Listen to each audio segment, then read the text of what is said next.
अस्सलाम वालेकुम बिस्मिल्लाहिर्रहमानिर्रहीम। This is doctor Gufran Babar और आप देख रहे हैं मेरा यूट्यूब चैनल।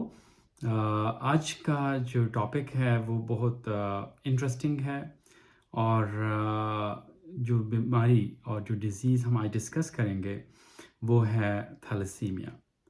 थैलेसीमिया खून की कमी की एक बीमारी है जो मौरूसी है, जो इनहेरिट की जाती है, जिसकी वजह से रेड सेल्स यानी ब्लड के सुर्ख खुलिये वो जल्दी टूट जाते हैं और ऑक्सीजन की तरसील जो है बॉडी में वो असरअंदाज होती है, जिससे और मुख्तलिफ़ किस्म के प्रॉब्लम्स लाहक होते हैं। वैसे जो हमारा हीमोग्लोबिन है इसके दो कंपोनेंट्स हैं। एक हीम जो कि आयरन का बना हुआ है और दूसरा ग्लोबुलिन है जो कि प्रोटीन है, और इसमें 4 ग्लोबुलिन चेन्स हैं जो कि मौजूद होती हैं। थैलेसीमिया जो है एक ग्रीक यानी यूनानी वर्ड से अखज़ किया गया है, जिसमें थैलसा सी को कहते हैं यानी समंदर को, और ईमिया ब्लड को कहते हैं यानी खून इट्सेल्फ समंदर की तरह भी है। और दूसरा, ये बीमारी यूनान के करीब जो मेडिटरेनियन सी है उसके इलाके में ये बीमारी शुरू हुई, और यहाँ से एक हाइपोथेसिस ये है कि सिकंदर आज़म जहाँ जहाँ पे गया, ये ग्रीक्स की ये बीमारी वहाँ पर गई। इसी के ज़रिए ये बीमारी इंडो पाक में भी आई और ये बीमारी यहाँ पे मुस्तकिल सकूनत इख्तियार कर गई। साइप्रस और यूनान ग्रीस में ये बीमारी बहुत ज़्यादा है। इस बीमारी के अंदर जो है एक और बात यह कि जो माइनर फॉर्म है वो 8% तक बेटा थैलेसीमिया मौजूद है, और जो ट्रेट जो बेटा थैलेसीमिया ट्रेट मुख्तलिफ़ ममालिक में मुख्तलिफ़ मिकदार में मौजूद होता है। अब जो हीमोग्लोबिन है उसमें जिस तरह मैंने कहा कि हीम और ग्लोबुलिन है, इसमें 2 अल्फ़ा चेन्स होती हैं और 2 बीटा चेन्स होती हैं। ये हमारा अडल्ट हीमोग्लोबिन है और इसको हीमोग्लोबिन ए या A1 कहा जाता है। हीमोग्लोबिन A2 के अंदर 2 अल्फ़ा और 2 डेल्टा चेन्स पाई जाती हैं, और हीमोग्लोबिन F जो कि फीटल हीमोग्लोबिन है, इसमें 2 अल्फ़ा और 2 गेमा जीन्स जो हैं वो पाई जाती हैं। और अमूमन अडल्ट्स के अंदर 98% जो ब्लड है वो हीमोग्लोबिन A यानी अल्फ़ा 2 और बीटा 2 है। 3.5% A2 यानी अल्फ़ा 2 और डेल्टा 2, और फीटल हीमोग्लोबिन अल्फ़ा 2 और गेमा 2 सिर्फ तकरीबन 1% होता है। थैलेसीमिया की 2 बड़ी टाइप्स हैं, जिस तरह मैंने कहा अल्फ़ा 2 और बीटा 2 ग्लोबुलिन जीन्स हैं, जिसमें 2 अल्फ़ा और 2 बीटा जीन्स हैं। इसी हिसाब से इनको अगर इनकी कमी हो तो इनको अल्फ़ा थैलेसीमिया और बीटा थैलेसीमिया के अंदर तकसीम किया जाता है। अब जो अल्फ़ा थैलेसीमिया है, अब इससे पहले कि हम इनको डिस्कस करें, ये मौरूसी बीमारियां हैं। तो हमारी जो न्यूक्लियस है उसके अंदर क्रोमोसोम्स हैं, जेनेटिक मटेरियल है और उनके ऊपर जीन्स हैं। जीन्स जो है आप ये महसूस करें कि वो इंफॉर्मेशन है जो कि हमारी बॉडी का एक किस्म का ब्लूप्रिंट है, इसके ऊपर हमारी बॉडी बनती है। और जिस तरह पुराने कंप्यूटर्स में फ्लॉपी डिस्क होता था या USB ड्राइव है जिसके अंदर इंफॉर्मेशन होती है, इसी तरह जीन्स के अंदर भी इंफॉर्मेशन है।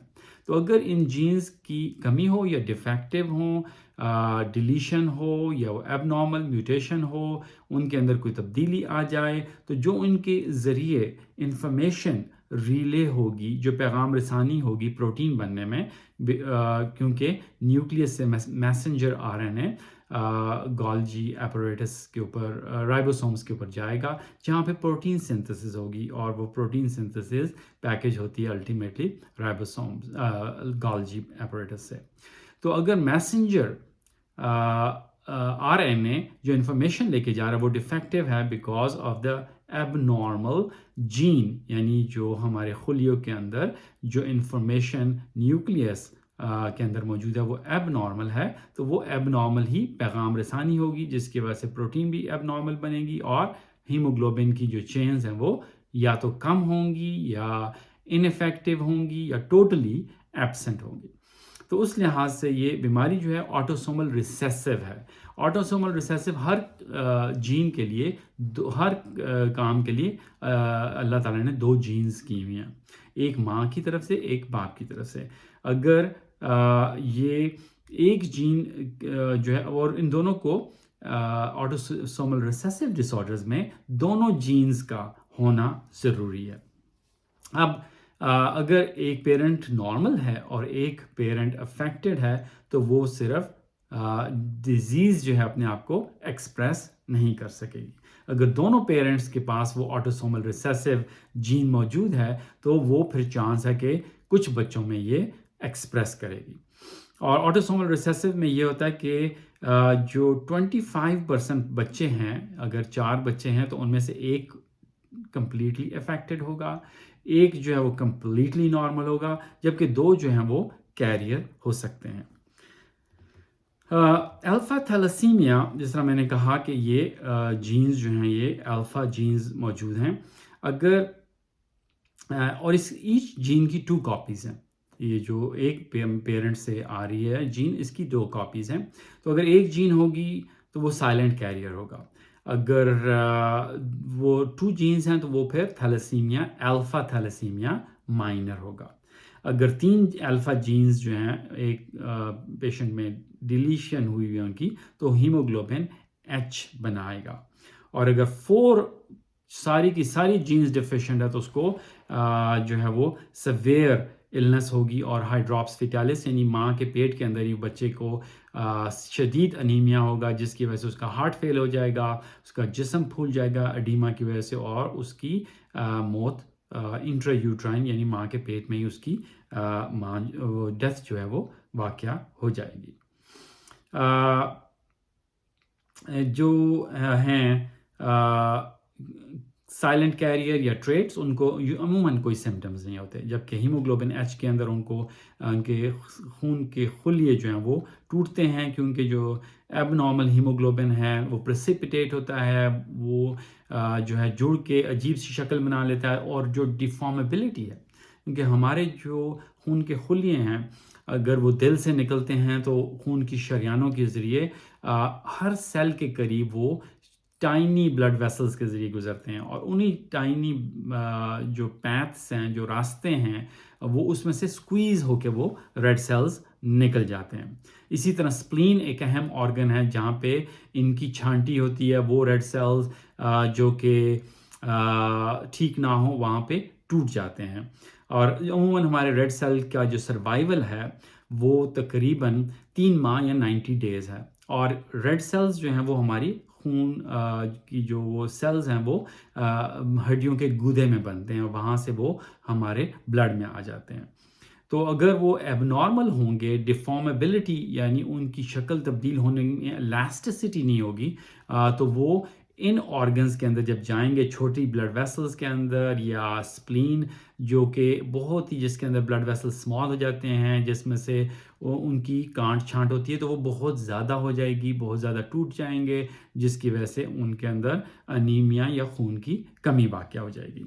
और लिवर जो है वो एक एरिया है जहाँ पे खून बन सकता है, वो बढ़ जाएगी। और स्प्लीन जहाँ पे ये रेड सेल्स मुसलसल डिस्ट्रॉय हो रहे हैं वो भी बढ़ना शुरू हो जाएगी। और इनके अंदर अदर प्लेसेस जहाँ पे एक्स्ट्रा मेडुलरी हेमाटोपोइसिस होती है, यानी खून और कहाँ पे बन सकता है, एक तो आपके खून की जो है वो बोन मैरो में, एंड्स ऑफ लॉन्ग बोन्स में हो सकता है, और फ्लैट बोन्स में होता है, जिस तरह स्कल है, फेस की बोन्स हैं, इसके अलावा लिवर है, स्प्लीन में भी हो सकता है। तो ये ऑर्गन्स ओवरली एक्टिव हो जाएंगे तो इनके जो फीचर्स हैं वो तब्दील हो जाएंगे। और सिवियर अल्फ़ा थैलेसीमिया के अंदर जैसा मैंने कहा कि वो जो है उनकी हाइड्रॉप्स फिटालिस यानी कि फीटल लाइफ में ही डेथ हो जाती है।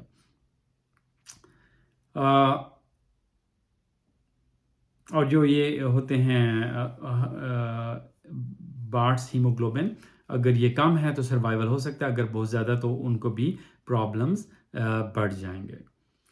तो ये जो था वो था अल्फ़ा थैलेसीमिया, और जो अल्फ़ा थैलेसीमिया मेजर है उनको भी ब्लड ट्रांसफ्यूजन की ज़रूरत पड़ती है, और ब्लड ट्रांसफ्यूजन के बारे में हम बात करेंगे। बेटा थैलेसीमिया, अब क्या है कि इसमें दो बेटा जीन्स हैं, जो कि बेटा ग्लोबुलिन जो जीन है, प्रोटीन है अल्फ़ा 2 और बेटा 2, तो बेटा 2 को सिंथेसाइज यानी बनाने में हेल्प करती है। मैसेंजर आरएनए न्यूक्लियस से आता है और फिर वो राइबोसोम्स में प्रोटीन बनाता है। अगर उनमें एक प्रोटीन उसमें डिफिशेंट है तो वो जो है उसको माइनर कहेंगे। अगर दोनों डिफिशेंट हैं पर लेस एक्टिव हैं लेकिन मौजूद हैं, लेकिन उनकी सलाहियत कमी होगी, तो वो इंटरमीडिया है। और अगर दोनों जीन्स जो हैं वो डिलीशन हो गई है या म्यूटेशन होके ख़त्म हो गई हैं, तो उनको सिवियर बेटा थैलासीमिया और बेटा थैलासीमिया मेजर हो सकता है। सो माइनर में एक जीन जो है डिलीटेड होती है या एक जीन लेस एक्टिव होती है। इंटरमीडिया में दो जीन्स लेस एक्टिव हैं लेकिन मौजूद हैं, जबकि मेजर के अंदर दोनों जीन्स जो हैं वो डिलीटेड हैं, और इसको सवेयर अनीमिया कॉज होता है। माइनर अमूमन कैरियर्स होते हैं।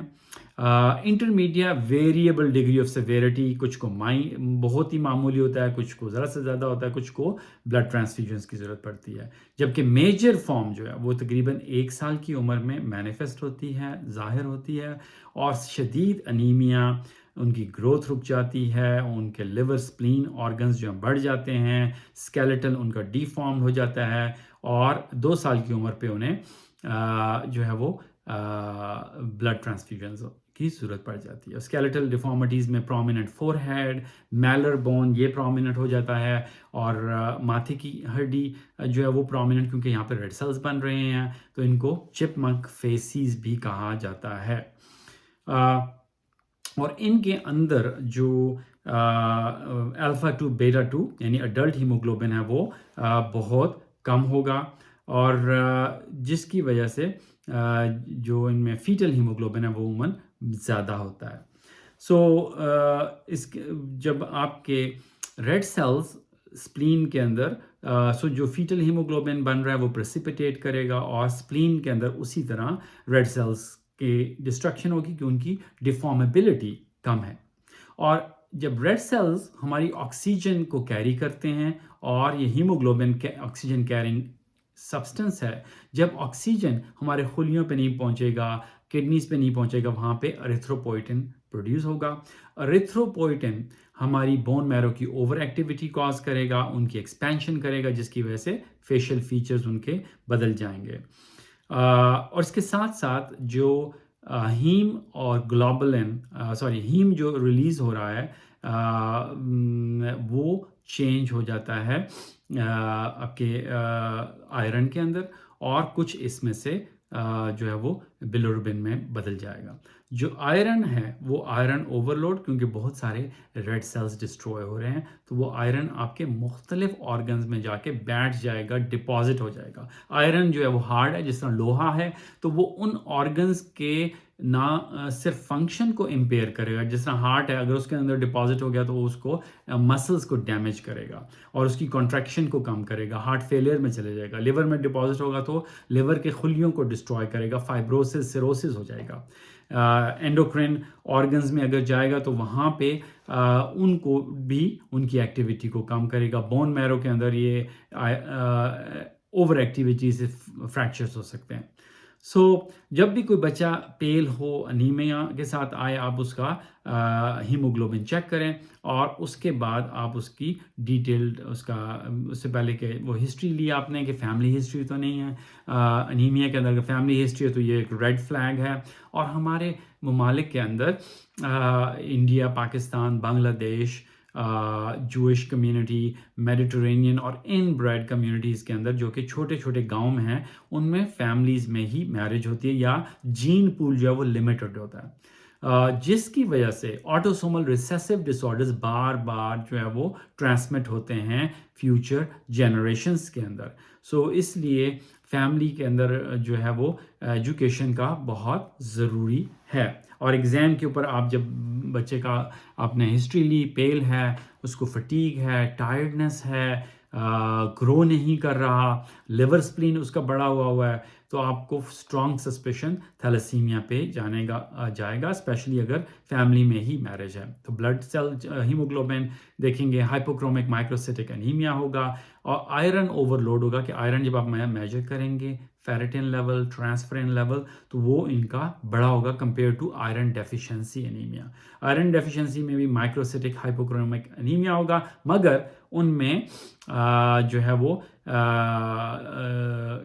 उनमें जो है आयरन ओवरलोड नहीं होगा। इसके अलावा जब स्मेयर करेंगे तो उसमें टारगेट सेल्स और डिफॉर्म्ड सेल्स जो हैं वो उनको हीमेटोलॉजिस्ट को या स्पेशलिस्ट को नज़र आएंगे। अगर थैलेसीमिया मेजर है बच्चे को, तो एक और टेस्ट उसके बाद जब ये आपने देख लिया कि भाई ये आयरन ओवरलोड है, लिवर स्प्लीन बढ़ा हुआ है, तो हीमोग्लोबिन इलेक्ट्रोफोरेसिस करके आपको पता चल जाएगा कौन सा हीमोग्लोबिन मौजूद है। फीटल हीमोग्लोबिन बहुत ज़्यादा है तो इसका मतलब मेजर है, तो उसमें फिर आप और अनीमिया जो है, हीमोग्लोबिन बहुत ज़्यादा लो है, 7 से कम है, 7 ग्राम 7 ग्राम पर DL, तो अगर आपने डायग्नोज कर लिया, अब तो जेनेटिक टेस्ट भी मौजूद हैं जिसकी वजह से इसकी तशखीस हो सकती है। और अगर ऐसे बच्चों को आप कोई ब्लड ट्रांसफ्यूजन नहीं देंगे तो डेथ इमिनेंट होगी लेस दैन 5 ईयर्स। और अगर आपने ब्लड ट्रांसफ्यूजन की लेकिन कीलेशन यानी आयरन ओवरलोड को रिमूव नहीं किया तो ये 10 साल तक जी सकते हैं। और अगर आप ब्लड ट्रांसफ्यूजन भी करें, उनका आयरन लोड जो है वो भी कम करें, तो ये 40 या इससे भी ज़्यादा उनकी ज़िंदगी हो सकती है। और अब नई ट्रीटमेंट्स अवेलेबल हैं, जैसे बोन मैरो ट्रांसप्लांटेशन है, उसको हम डिस्कस करेंगे, और इसके साथ साथ जीन थेरेपी भी हो रही है। तो इसके अलावा जो है वो इनको स्केलेटल में इनकी वर्टेब्रल डैमेज हो सकता है, कलैप्स हो सकता है, इनकी कमर सीधी नहीं होती, साइडवेज या फॉरवर्ड वेज जा सकती है, यरकान होगा। और जब हीमोग्लोबिन जो है वो बहुत ज़्यादा जो है वो ब्रेक डाउन हो रहा है, उसमें जॉन्डिस के साथ साथ यूरिक एसिड भी प्रोड्यूस होगा, गाउट्स होंगे, बिलिरुबिन जो हैं वो स्टोन्स बनेंगे, स्किन का कलर डार्क हो सकता है, लिवर स्प्लीन का हमने कह दिया, एंडोक्रिन ऑर्गन्स जो हैं, जो ऊपर से करें तो पिट्यूटरी ग्लैंड, मास्टर ग्लैंड, वो इफेक्ट होगा जो कि बहुत सारे हार्मोन्स को बनाता है, थायराइड, जो कि थायराइड हार्मोन बनाता है, पैराथायराइड जो कि कैल्शियम को रेगुलेट करता है, पेंक्रियाज, ब्रॉन्ज डायबिटीज़ हो सकती है क्योंकि इनके अंदर बेटा सेल्स जो कि इंसुलिन प्रोड्यूसिंग सेल्स हैं वो असरअंदाज हो सकते हैं, गोनेडल फेलियर जो है वो होगा, ग्रोथ हार्मोन जो है इनके अंदर उसका प्रॉब्लम हो सकता है।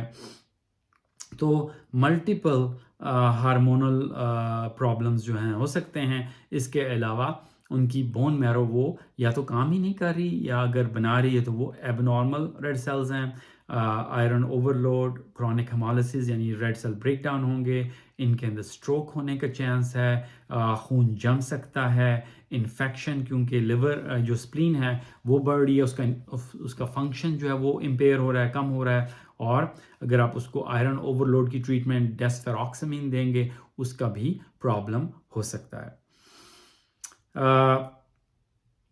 Facial overgrowth, sinus infection, hearing पे असर हो सकता है, एक्सरे के ऊपर एक ख़ास किस्म की हेयर ऑन एंड अपीयरेंस कहते हैं। इसके अलावा लिवर स्प्लीन का मैंने कह दिया कि वो जो है साइज़ बढ़ जाता है, और एंडोक्रिन प्रॉब्लम्स हमने किया। हार्ट के अंदर जो है ना सिर्फ हार्ट फेलियर होगा, हार्ट डिस्ट्रॉय होगा, कार्डियोमायोपैथी होगी, हार्ट के इर्द गिर्द एक झिल्ली है जिसे पेरिकार्डियम कहते हैं, उसके अंदर इन्फ्लेमेशन हो सकती है, हार्ट की रिदम इरेगुलर होगी, अल्टीमेटली उसका फंक्शन इतना लो हो जाएगा कि वो हार्ट फेलियर के अंदर चला जाएगा। और लिवर का मैंने बता दिया कि सिरोसिस यानी उसके अंदर फाइब्रस टिश्यू डैमेज की वजह से पैदा हो जाएगा, जिसकी वजह से लिवर फेलियर भी हो सकता है। और अप टू 70% ऑफ पीपल के अंदर गॉल स्टोन्स डेवलप हो जाएंगे, यानी पित्ते में पथरी हो जाएगी जब वो 15 साल की उम्र में पहुंचेंगे। इसके अलावा उनका खून जमने की वजह से pulmonary embolism, deep Venus thrombosis हो सकती है, उनके सेल्स जो ब्लड वेसल्स को लाइन करते हैं वो डैमेज हो सकते हैं, प्लेटलेट का फंक्शन इम्पेयर हो सकता है और ब्रेन को भी खून की तरसील में असर पड़ सकता है। इन्फेक्शंस में ये है कि क्योंकि स्प्लीन जो है वो बढ़ गई है, उसका फंक्शन इम्पेयर हो गया, तो बहुत सारे इन्फेक्शंस कैप्सुलर ऑर्गेनिजम्स जो हैं वो क्लैप्सियाला, नमोनिया, मेनिंगोकोकस यानी गर्दन तोड़ बुखार, एच इन्फ्लुएंजी जो है इन्फेक्शंस हो सकते हैं। और ब्लड ट्रांसफ्यूजन जो कि ट्रांसफ्यूजन डिपेंडेंट हैं, उनके अंदर हेपेटाइटिस सी, बी, HIV हो सकता है, यर्सीनिया इन्फेक्शन, क्लैप्सियाला, सो बहुत सारे इन्फेक्शंस जो हैं वो इनको हो सकते हैं। इसके अलावा ट्रांसफ्यूजन रिलेटेड रिएक्शंस हो सकते हैं जब आप ब्लड ट्रांसफ्यूजन करेंगे, एलर्जिक रिएक्शंस हो सकते हैं, और अगर आप बोन मैरो ट्रांसप्लांट करें तो ग्राफ्ट वर्सेस होस्ट डिजीज़ है, वॉल्यूम ओवरलोड और इन्फेक्शंस का तो मैंने आपसे बात कर ली। तो इससे आप अंदाज़ा लगा सकते हैं कि ये एक बहुत ही शदीद बीमारी है और इसकी प्रिवेंशन जो है वो इंतहाई ज़रूरी है। सो काउंसलिंग, जिन फैमिलीज़ के अंदर थैलेसीमिया ट्रेट मौजूद है, जिन फैमिलीज़ के अंदर एक बच्चा भी थैलेसीमिया का है, तो पेरेंटल टेस्टिंग करनी चाहिए कि पता चले पेरेंट्स के अंदर ट्रेट है, और फिर बाकी फैमिली मेम्बर्स में अवेयरनेस पैदा की जाए ताकि फैमिली में शादी ना हो और आउटसाइड द फैमिली शादी हो, ताकि ये जो ऑटोसोमल रिसेसिव की जो डिजीज़ है वो ख़त्म हो सके। और बाज़ ममालिक में तो शादी से पहले बोथ पार्टनर्स की टेस्टिंग होती है, जैसे साइप्रस है या ग्रीस है, ताकि इसको प्रिवेंट किया जाए, क्योंकि ट्रीटमेंट जो है वो बहुत ज़्यादा डिफ़िकल्ट है।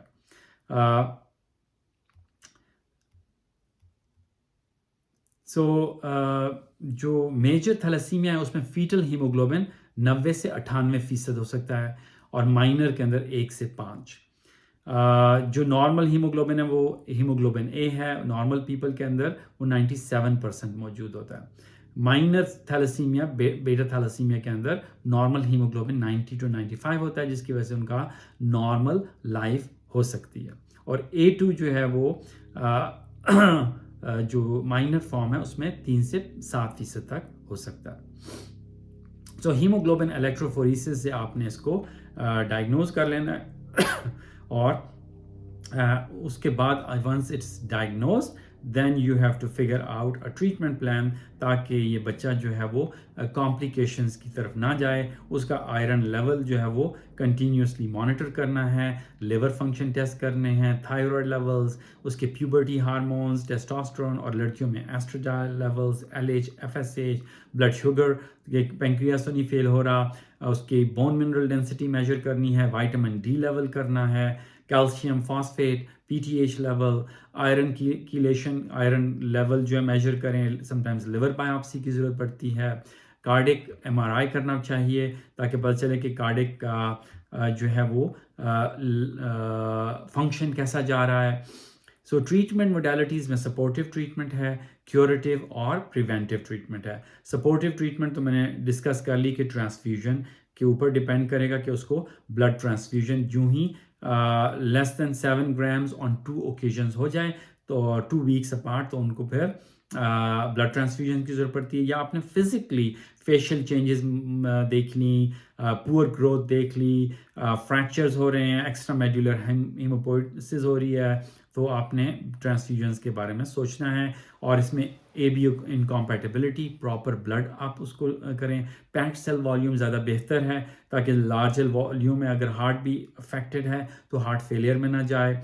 और avoidance of transfusion from first degree relative donors है, क्योंकि उनके अंदर भी हो सकता है कि डिफेक्टिव ब्लड हो, इसलिए ज़रूरत यह है कि आप नॉन फैमिली मेम्बर से ब्लड लें।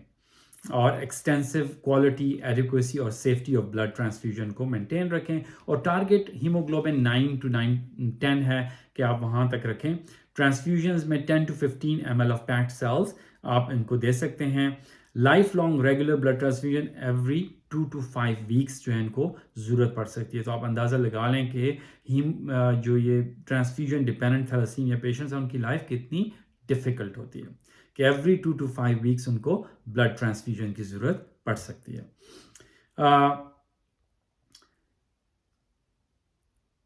इसके अलावा जो ऑप्शंस मौजूद हैं कि ल्यूकोसाइट को वॉश करके ब्लड दिया जाए, वॉश रेड सेल्स दिए जाएं, तो ये बहुत एडवांस्ड हैं, आई एम श्योर कि पाकिस्तान में अब अवेलेबल होंगी, जिसकी वजह से उनकी जो जो ब्लड ट्रांसफ्यूजन है वो सेफ हो जाएगा और रेगुलर ब्लड ट्रांसफ्यूजन से उनकी ग्रोथ भी बेहतर होगी। इसके अलावा high iron containing foods, green leafy vegetables को अवॉइड करें। Diet which decreases iron absorption, जिस तरह मिल्क है उसको रेगुलरली लिया जाए। Folic acid supplementation, zinc supplementation, vitamin D और ई सप्लीमेंटेशन ज़रूरी है। सो थैलेसीमिया डाइट के ऊपर और किया जाए।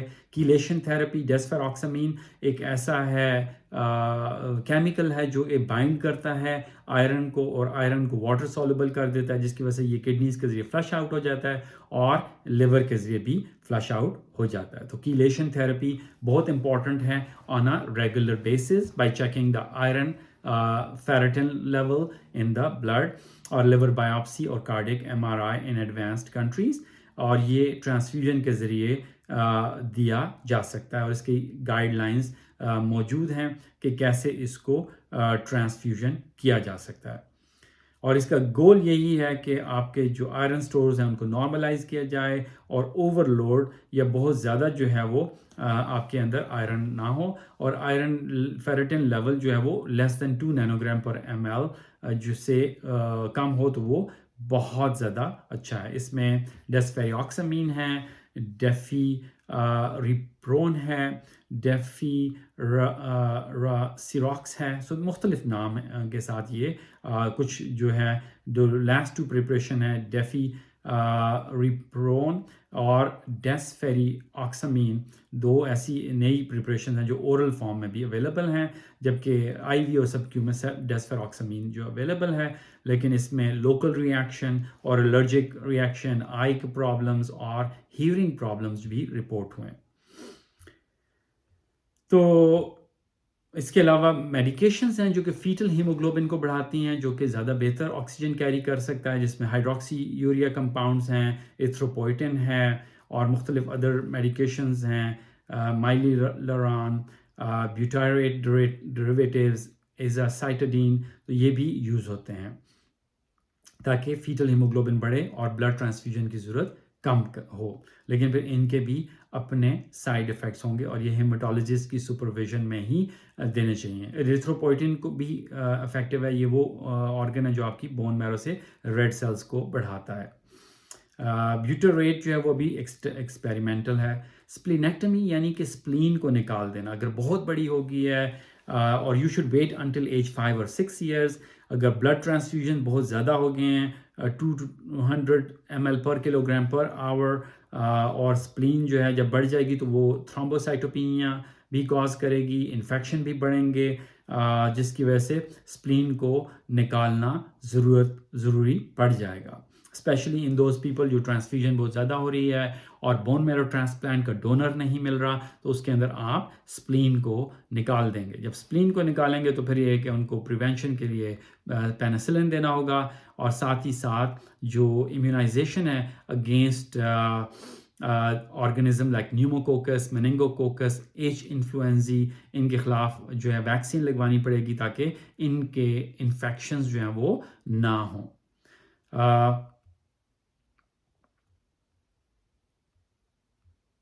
सो स्टेम सेल ट्रांसप्लांटेशन का मतलब ये होता है कि आपने किसी और की बोन मैरो से आपने स्टेम सेल लिए, उनकी बोन मैरो को साफ़ किया, प्रोसेस किया, और फिर उसके बाद उसके अंदर से स्टेम सेल्स वो प्रिकर्सर सेल्स हैं जो कि आपके रेड सेल्स बनाते हैं। सो अगर आपकी बोन मैरो मैच कर रही है कोई ऐसे डोनर के साथ, तो आप उसकी बोन मैरो हड्डियों का गूदा निकालेंगे, वहाँ से उसको प्रोसेस करेंगे और प्रोसेस करके साफ़ करके उसको कंसंट्रेट करेंगे, और फिर उसके बाद उसको प्रिजर्व करके आपको कीमोथेरेपी दी जाएगी ताकि आपके अपने तमाम सेल्स जो हैं खुलियाँ वो डिस्ट्रॉय हो जाएं, और जब वो ख़त्म हो जाएंगे तो फिर आपको नई बोन मैरो एक किस्म की दी जाएगी। जिस तरह आपके खेत में पौधे लगें, आप उन तमाम पौधों को उखाड़ के फेंक देते हैं और नए पौधों को आप लगाएंगे। तो ये जो है बोन मैरो ट्रांसप्लांटेशन का असूल है, जिसकी वजह से जो नए पौधे हैं जो वो फल देंगे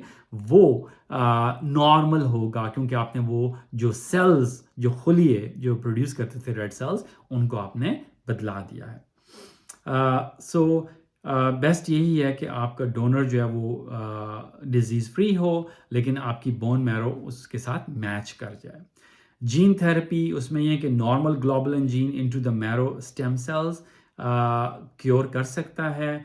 globulin gene transfer CD4 sales में की जाती है, और ये अमेरिका के अंदर FDA रिकमेंडेशन ये है कि ये स्टडी जो है वो अभी सिर्फ अडल्ट्स में हो रही है। पीडियाट्रिक पेशेंट्स जो हैं वो इंक्लूड किए जाएंगे जो ये जीन थेरेपी अडल्ट्स में सक्सेसफुल होगी। इसके अलावा सर्जरी जो है वो कोलिसिस्टेक्टमी, जिस तरह मैंने कहा, cirrhosis, liver biopsy, liver transplant किया जा सकता है। लेग अल्सर्स इनके अंदर डेवलप होते हैं, उनको ट्रीट किया जाना चाहिए। और फ्रैक्चर्स अगर हो गए हैं बोन्स में, उनकी ट्रीटमेंट होनी चाहिए। स्पाइनल कॉर्ड कंप्रेशन को ट्रीट करना चाहिए, स्प्लीन को निकाल देना चाहिए अगर ज़रूरत पड़े। और क्लोज फॉलोअप, मंथली फॉलोअप, उनके आप blood electrolytes, iron level, haemoglobin करें, ट्रांसफ्यूजन वॉल्यूम को रिकॉर्ड करें, और फेरेटिन लेवल्स को रिकॉर्ड करें, लिवर फंक्शंस को मेजर करें, उनकी physical development growth chart maintain करें, उनकी प्यूबर्टी की स्टेजिंग करें, मेकिंग श्योर कि वो प्यूबर्टी एडिक्वेट है। उनके डेंटल एग्जाम्स करें, क्योंकि डेंटल एग्जाम इंपॉर्टेंट है, टीथ जो वाइडली स्प्रेड हो जाते हैं इनके अंदर। हार्ट का फंक्शन, एंडोक्राइन हार्मोन्स, आई एग्जाम, वायरल सीरोलॉजी करें, मेकिंग श्योर उनको हेपेटाइटिस B, C तो नहीं हो गया। बोन डेंसिटी को मेजर करें, और साइकोसोशली सपोर्ट करें अगर वो पुअर हैं, अफोर्ड नहीं कर सकते डेस्फेरॉल थेरेपी, और या वो बोन मैरो ट्रांसप्लांटेशन को अफोर्ड नहीं कर सकते, तो उनको सपोर्ट दी जाए। और आयरन ओवरलोड को मॉनिटर किया जाए, ताकि इसको उनका सर्वाइवल जो है वो प्रोलॉन्ग किया जाए। और अगर परमानेंट क्योर मिल जाए, जिस तरह बोन मैरो ट्रांसप्लांट है या जीन थेरेपी है, तो उस तरफ भी साइंटिफिक जो है वो एडवांसमेंट की जाए। इसके अलावा जो फैमिलीज़ हैं उनके अंदर कैरियर डिटेक्शन, स्क्रीनिंग, काउंसलिंग की जाए, ताकि आप जो है वो ना करें। वेस्टर्न कंट्रीज़ में प्री नेटल डायग्नोसिस और अबॉर्शंस की जाती हैं। इसके अलावा हेल्थ एजुकेशन की जाती है। तो ये सारे वो चीज़ें हैं जिसकी वजह से आप इस डिज़ीज़ को प्रिवेंट कर सकते हैं। और वंस इट इज़ प्रिवेंटेड तो बहुत अच्छी बात है। साइप्रस ने बहुत अच्छा एफर्ट किया, जिसकी वजह से ये डिज़ीज़ वहाँ पे प्रिवेंट हुई है, और प्रिवेंशन के बाद उनको वहाँ पे जो इसका टोटल डिज़ीज़ इंसिडेंस और प्रेवलेंस जो है वो बहुत ज़्यादा कम हो गया है। तो ये वो सब आपने जो है वो अपने स्टेप्स लेने हैं ताकि इस डिज़ीज़ को आप प्रिवेंट करें। और प्रिवेंट करने के बाद इसको आपने अगर डायग्नोज कर लिया तो उसको प्रॉपरली मैनेज करें, और इनका सर्वाइवल जो है प्रोलॉन्ग करें, ताकि इनकी लाइफ जो है वो अच्छी हो जाए। और जो है वो इसको जो मई 8 को थैलेसीमिया अवेयरनेस डे जो है वो मनाया जाता है, ताकि लोगों के अंदर इसके बारे में इंफॉर्मेशन बढ़े, और इसका अर्ली डायग्नोसिस और प्रॉपर मैनेजमेंट हो, और सोशल सपोर्ट जो है वो सोसाइटी की तरफ से थैलेसीमिया पेशेंट्स को in the form of blood transfusion, in the form of economic support, donations जो हैं वो मिलें, ताकि उनकी ओवरऑल वेलबींगनेस हो सके। उम्मीद है कि आपको ये जो शॉर्ट लेक्चर ऑन थैलेसीमिया है वो पसंद आया होगा। Please share with the families so that it can be prevented, और प्रॉपर काउंसलिंग करें। कोशिश की जाए कि वो ख़ानदान से बाहर शादी की जाए, और अगर कोई इंडेक्स केस हो गया तो उस पूरी फैमिली को स्क्रीन किया जाए, ताकि जो कैरियर्स हैं उनको आइसोलेट किया जाए, और फर्दर ट्रांसमिशन ऑफ डिज़ीज़ को प्रिवेंट किया जाए। अल्लाह ताला आपका हामी व नासिर हो। सल्लल्लाहु अलैहि व आलिहि व अस्हाबि व सल्लमु तस्लीमा। अस्सलाम वालेकुम।